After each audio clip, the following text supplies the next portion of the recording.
because they want to make it work. It's going to be scary. These are two great players who will figure it out, who have played with other great players. And I think it's something that we can lean on, sacrifice, and not do as much to still have an impact on the game. When you're a basketball player, you figure it out, and you get on the court, and you do things necessary to win games, and that's all that we are about. That's all I can tell you. It's going to be scary. Not for us. The Stephen A. Smith Show on ESPN News.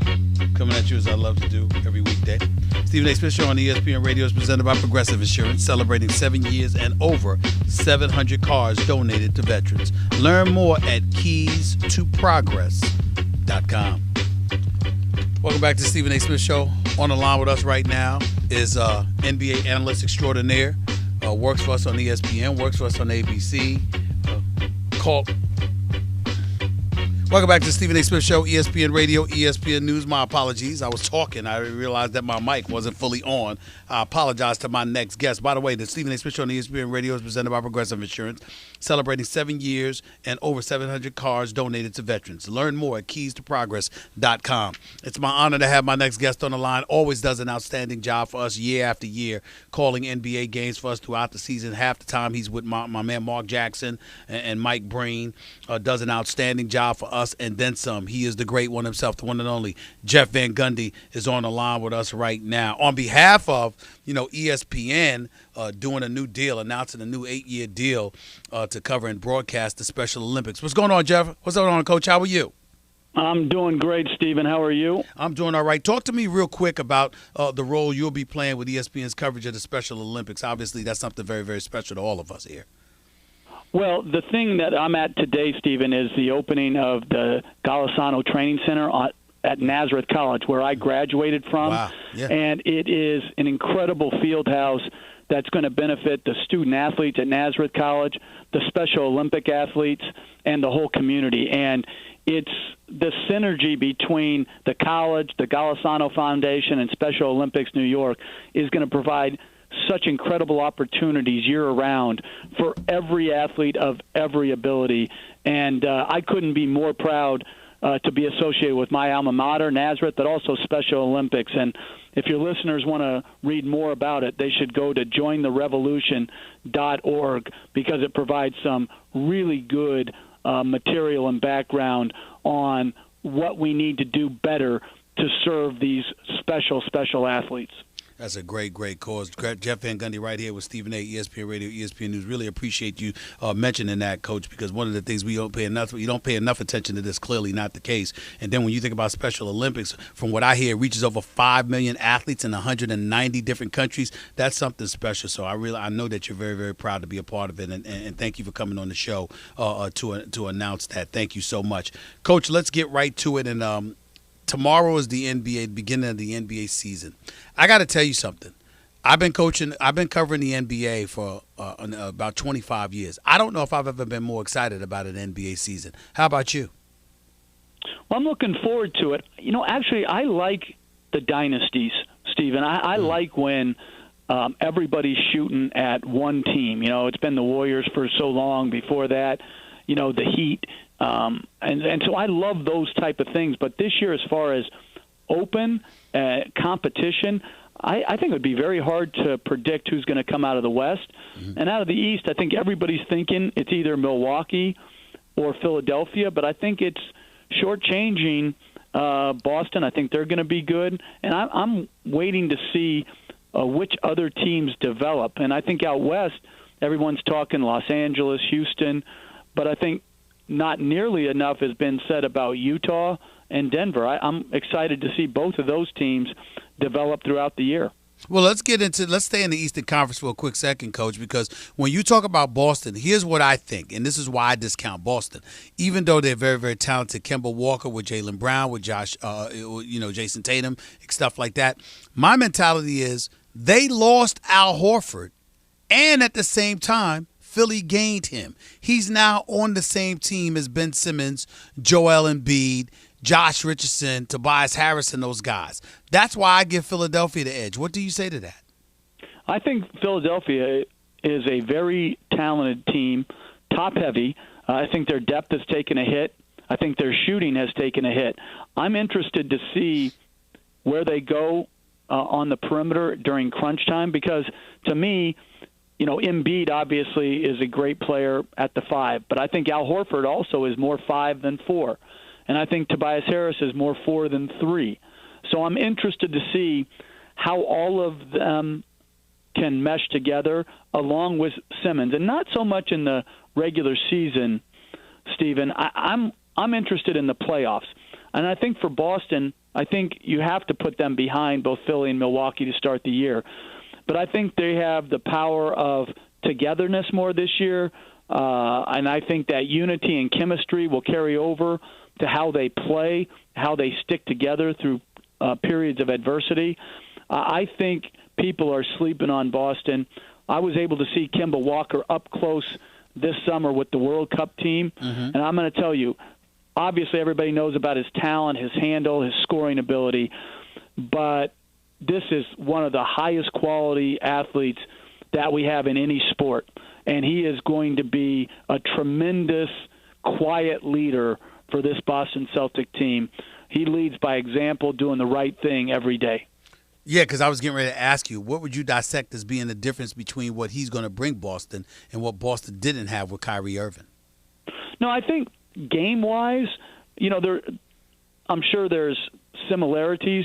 I think personality-wise, I think Kemba's probably a lot more soft-spoken. But I think don't take that for not being a great competitor and a clutch shot maker.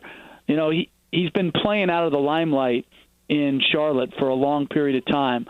But I watched them when Steve Clifford was their coach regularly because Steve and I worked together at the Knicks. And this guy was a big game player, a big shot maker, a terrific competitor, takes charges. He's undersized, but he's dynamic, he's explosive, and like I said before, he just does the right thing day after day, which is a tremendous leadership approach. The great Jeff Van Gundy right here with Stephen A., ESPN Radio, ESPN News. Let's transition out west. And here's my thinking. I've got the Lakers as my favorites. I think that the Clippers are built better. I think that they have a deeper squad, even though I think Rob Pelinka and Jeannie Buss and those guys after Magic's exit from the franchise have done a pretty damn good job in terms of assembling their coaching staff and putting a roster around LeBron James. But here's where it resonates for me, Coach. At the end of the day, come playoff time, I don't know if you can find anybody that's going to be able to stop the duo that is LeBron James and Anthony Davis. I genuinely believe if both are healthy, that's what this comes down to. And I don't see anybody having an answer for that. To that, you say what? Well, I would agree that they're the favorite going into it. I think Anthony Davis is such a special talent that we haven't seen deep in the playoffs yet. But to underestimate his greatness would be a grave mistake. I just think it's just so hard to match up with him. I'll be interested to see if in the first game Kawhi Leonard guards him some, or do they always put him on LeBron James? Because he's a brutal matchup. He can shoot it deep. He's got great first step off the dribble. He can post smaller guys. So I think Anthony Davis is the hardest matchup. And yet, when Paul George gets back, to have two wingmen like the Clippers will have, that too will be nearly unguardable. Finding one wing defender, Stephen, is hard enough. Mm-hmm. To find two to match up against that duo, nearly impossible. Jeff, when I look at the combination of Paul George and Kawhi Leonard, break it down for us. What did the Clippers get in acquiring these two, and how significantly do they elevate the Clippers? I think the Clippers are number 2 in the East, only behind the Lakers. But I just want you to put in perspective from a basketball coach's standpoint what these two guys bring to the table that people may not appreciate enough of. Well, down the stretch of playoff games, you can put either guy into an isolation situation, and he can create his own shot. You can put him in a high pick and roll where not only can he score, but he can make all the right passes.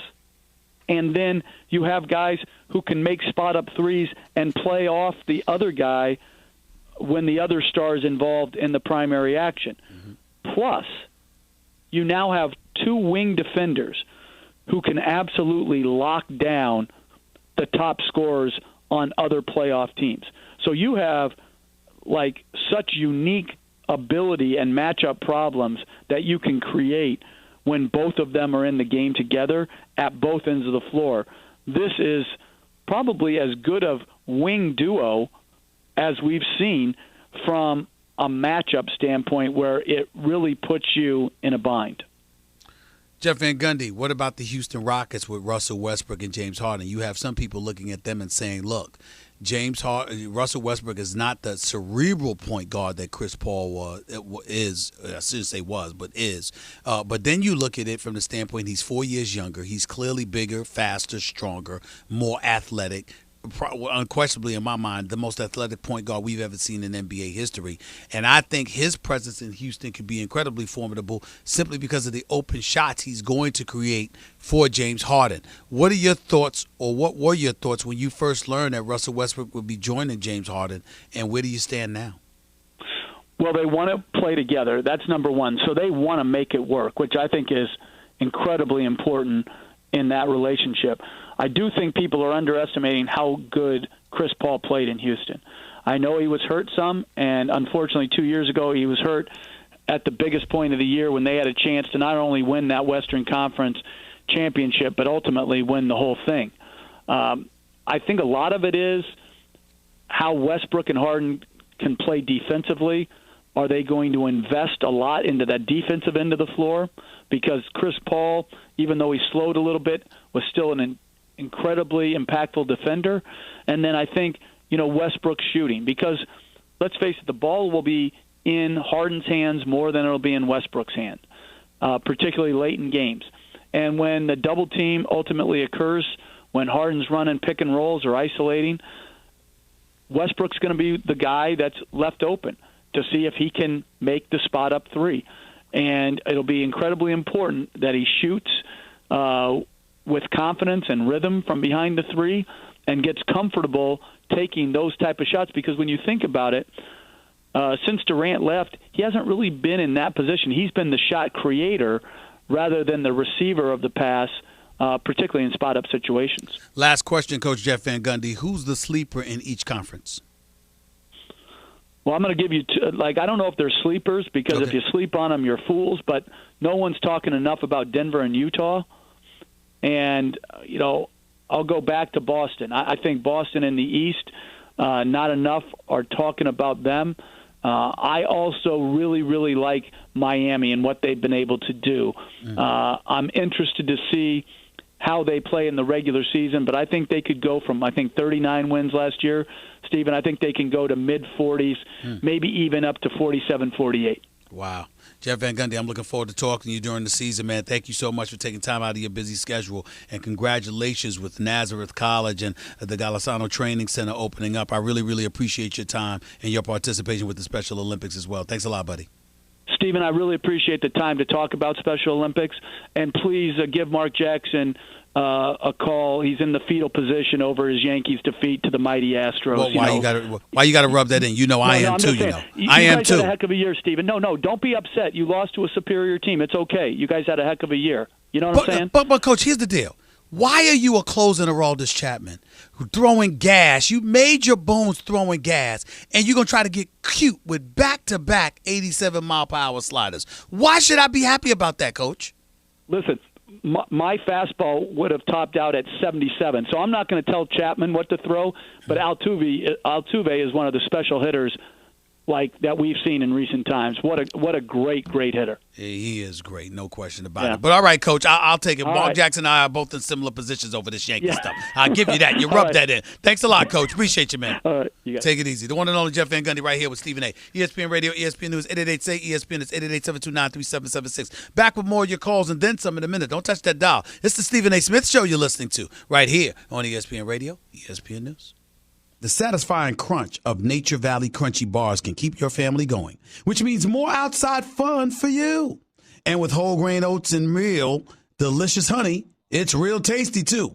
Nature Valley Oats and Honey Crunchy Bars.